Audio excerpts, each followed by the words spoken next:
like to welcome and thank the delegation from the House of Lords, Lord Hussein and his colleagues, for being here and for all the support they used to avail to the needy in Darfur. And it's a pleasure to speak, but when Hassan contacted me last Wednesday, I thought I would be an auxiliary to a panel, so now I find myself the first speaker. But nevertheless, I would like to start by saying that Africa now, as a whole, is witnessing more than 27 conflicts, either inter or intra-country conflicts. You find, if you look to the Eastern Africa, or you look to West Africa, or even if you go north or northwest, or you go to the south or the center, you will find that there are a number of African countries which are witnessing internal armed conflicts or inter-country conflicts between two neighboring states. And this is just, I'm trying to give a small introduction to what I'm going to say in the case of Sudan. In spite of that, we'll find that the Sudanese government, particularly the present government in this country, is the only government that went for negotiated peace throughout the last 25 years. If you look at the oldest, as they used to call it, ongoing war in Africa, which was in South Sudan, that started in 1955 and then went on until Addis Ababa Accord in 72. The present government, since its arrival in 1989, started talking about peace with the rebellion movement, then SPLM, and that continued until the CPA was signed in 2005. But in spite of that, the misgiving in Darfur started late 2003. But again, the government started negotiating peace as early as November 2003, immediately after the break of the Darfur conflict. We can name at that time Apache 1, Apache 2, Apache 3 in Chad, and then N'Djamena 1 up to N'Djamena 3, and then Abuja 1 up to Abuja 5, where the Darfur peace agreement was signed in Abuja. Until now, we are still negotiating with some rebellion movements in Darfur, who are now accounting for more than 43 armed movements. And this can give the question whether a piecemeal approach will resolve it, or a total approach is needed. And with that, you'll find that here and there people are supporting this or that. But myself, if you ask me, I believe that piecemeal approach will not resolve, and a total approach in the presence of such an armed conflict will also not resolve. So you need two sides, or the two approaches, to go together, and then finally you try to reach a total approach where you can negotiate everything on one table and try to reach a Sudanese solution to all the problems. If we look at what is going on in the two areas, it is also part of what remained of the CPA. This is another approach. Before that, it was Asmara Agreement on the east, the conflict in Eastern Sudan. And then, as you know, on the 6th of June 2011, the problem in South Kurdistan started.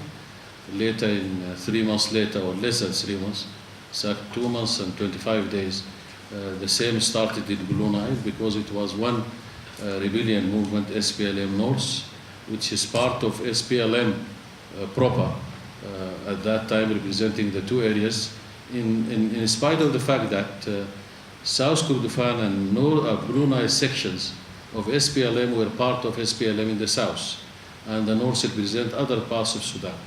Nevertheless, the government also went on negotiating up to 2 weeks ago peace with the armed groups in those two areas.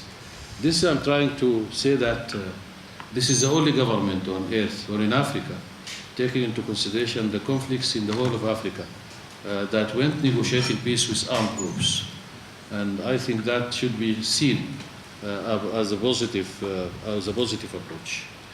The Darfur conflict, in fact, started by one one armed group that divided into two, later into three, and then it started giving birth to, in an amoebic division, or methodology of an amoebic division, giving birth to sometimes familiar armed groups you cannot even count. Right now we have got a conflict in the two areas.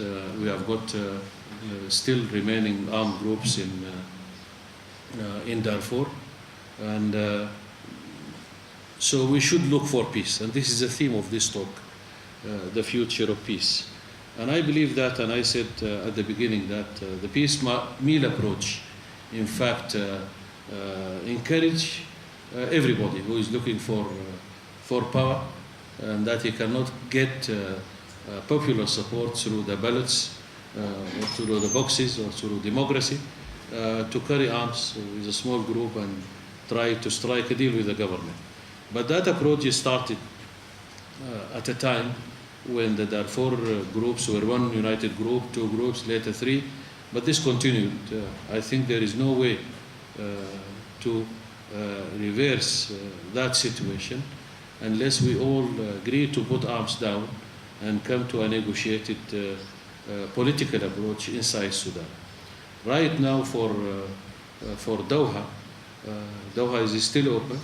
New groups are attending, but as you know that the main rebellion groups, particularly Jem, Minnawi and Abdel Wahid, are now part of another treaty, which is the Sudan Revolutionary Force, and who signed with SPLM North Al-Fajr al-Jadid, the New Dawn, in Kampala, in order to overthrow the government through military means.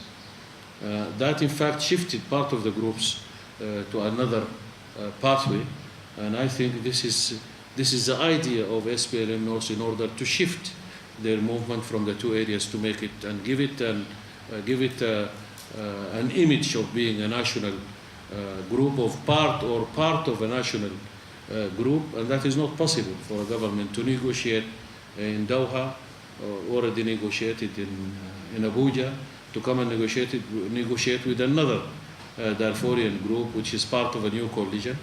This is why the position of the government is still that we are ready to negotiate with the leaders from SPLM North on the two areas, and this is what I'm right now doing with the group representing the two areas, and from 5 parties representing the government of Sudan in Addis Ababa, and we were just coming 10 days ago.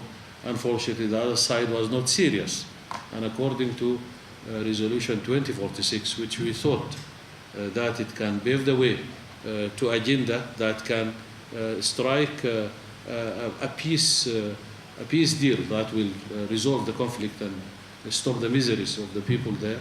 And according to the 3 communiques of the Peace and Security, African Union Peace and Security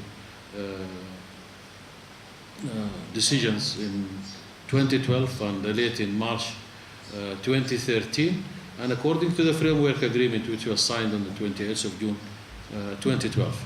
But unfortunately, the other side was insisting only to discuss humanitarian assistance, although we accepted that on the basis of the tripartite agreement which was signed by the rebellion movement on the 4th of August 2012, and the government next day on the 5th of August 2012 with an immediate comprehensive ceasefire. The other side was rejecting that, and they said it very clear that they are only coming to negotiate one issue. They are not mandated to negotiate other issues. So it was that round was over, and well, now we may head to a new round, which may be decided by the African Union penny lane time.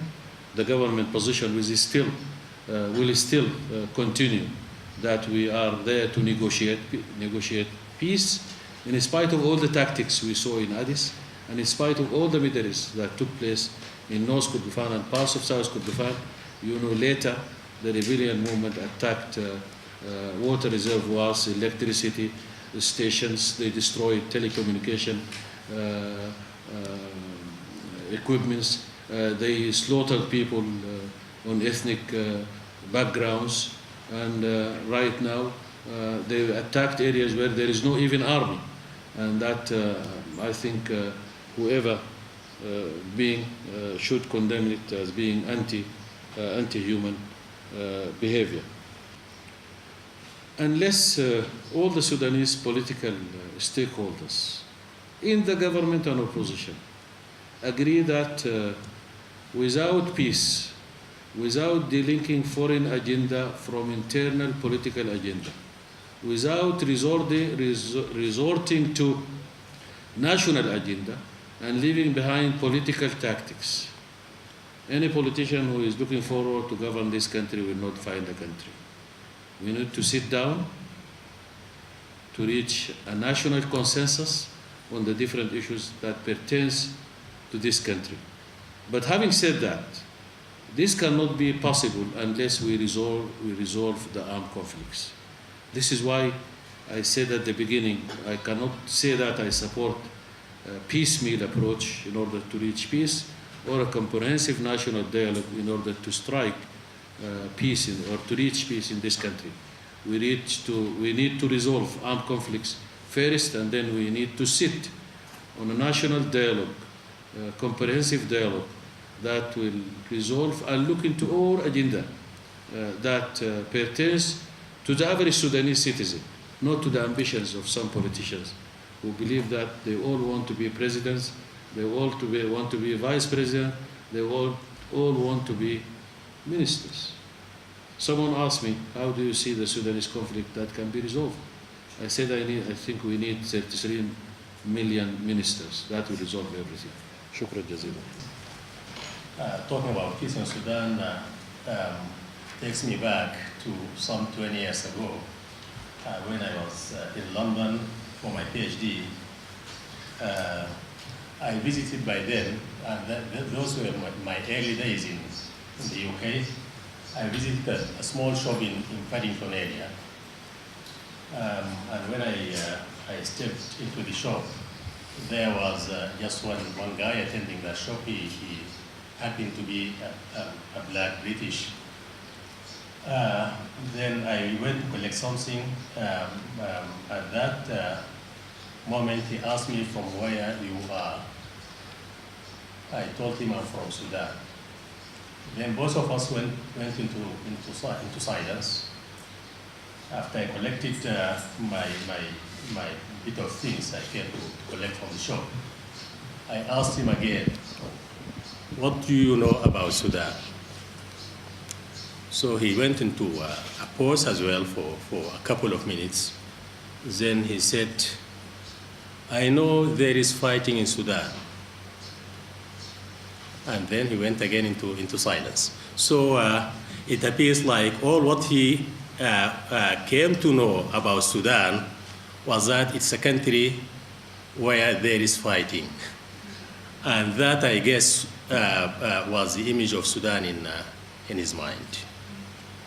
So it's quite unfortunate that our country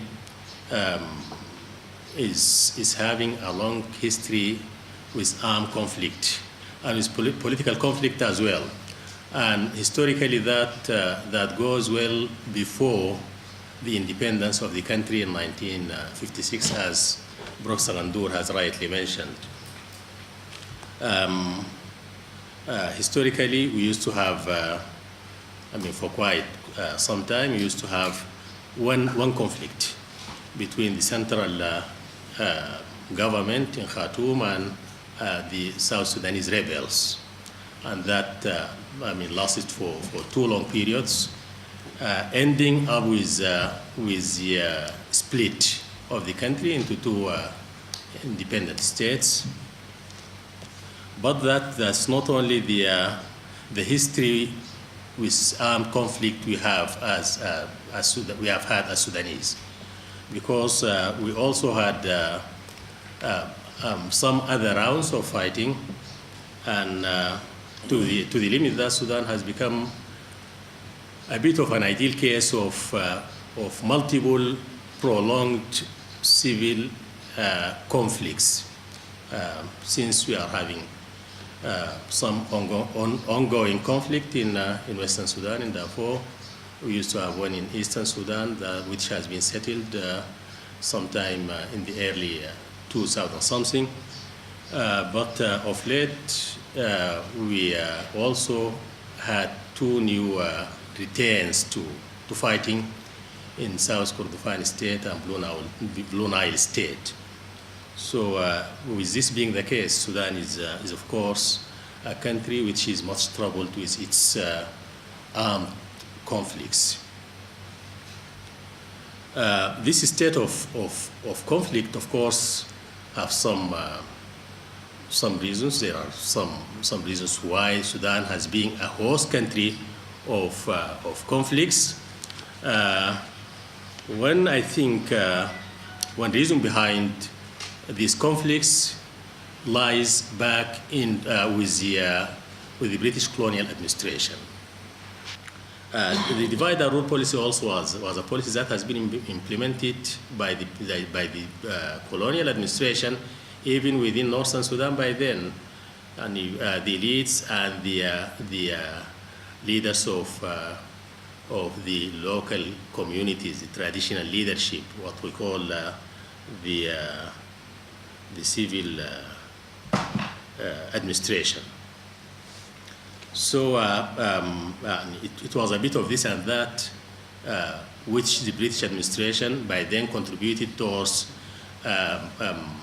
paving the way towards creating a situation where a high possibility of resorting to arms was seen to be there. But it was not only the administration's policy that has also laid the foundation for the present state of fighting, state of conflicting in Sudan.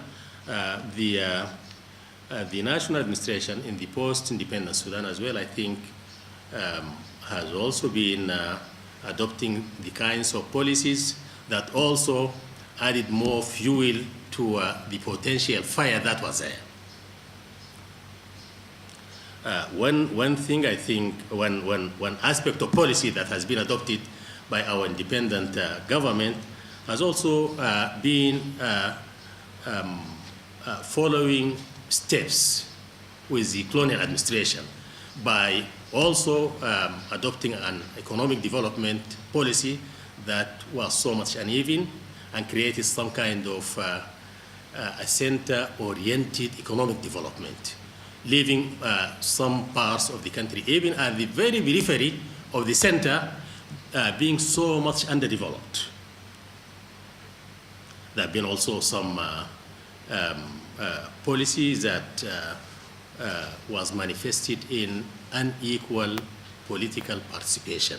There has been no equal power sharing kind of national arrangement, and that also added to the potential fire that was there. And we started very soon then, after a couple of decades of an independent state, to see some murmuring by some blocks from the periphery, from the regions, the other regions outside the center of the country, complaining about being not dealt with in a fair way with regard to sharing the whole national treasure, whether that's in politics, in economy, in job opportunities, and so on and so forth. Of course, in this context, we cannot just wait cross hands, saying that we cannot do anything without reaching a comprehensive settlement, because there is blood, there is fighting, there are people being killed on a daily basis, there are those who are in need of assistance. So with those, it will become a bit of nonsense saying that let us wait until we sort out everything and we get then a comprehensive settlement where everything will be sorted out.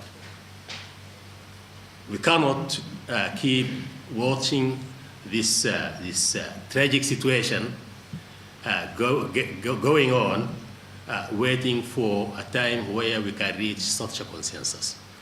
Where there is fighting taking place, we need to see an end and an immediate end to the fighting.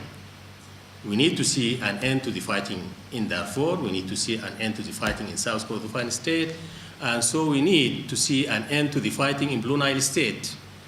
Most of us are so familiar with the kind of suffering, with the miserable situation that people in conflict areas are suffering from, whether that's in Darfur, in South Kordofan, or in Blue Kordofan, or even in Khartoum, because those who are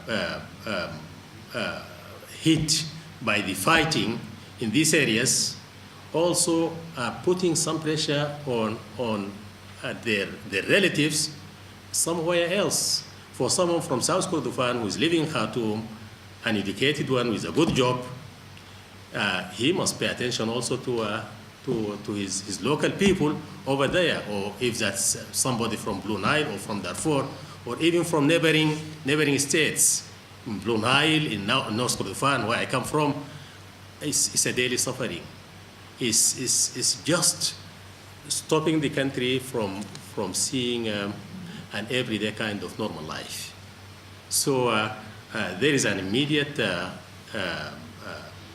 job that we need to get done, and there is the job that comes next. But no one can help us do without the other. We need to put an end to the fighting. We need to see some settlement to the armed conflicts on the one hand, but we also, together with that, need to have a comprehensive settlement for the national conflict. That's the only way that we can see Sudan where there is peace. We can see a stable Sudan, and we can see a Sudan that can start to negotiate what future for the country and the nation. In this respect, I think for the first part, it is the government that's now talking to the rebels. Dr. Ghandour, as you all know, is the one who is leading the government delegation to the talks. We look forward to see more flexibility on both sides, the government and the rebels, so that we can see the quickest end to the fighting in these two areas. We also, of course, like to see a revitalization for the peace process in Darfur, because we cannot also just accept the de facto situation in Darfur where everybody is fighting everybody at present. So sad, so sad. For the comprehensive settlement, I think it's us all, the elite, the national elite, and the rank and file of the Sudanese, who need to put on the table what kind of agendas, what kind of ideas that we like to see all Sudanese agree upon, so that we can see the Sudan that we all love to see taking shape. So that's it anyway. I don't like to keep talking on. I thank you so much for listening. Thank you.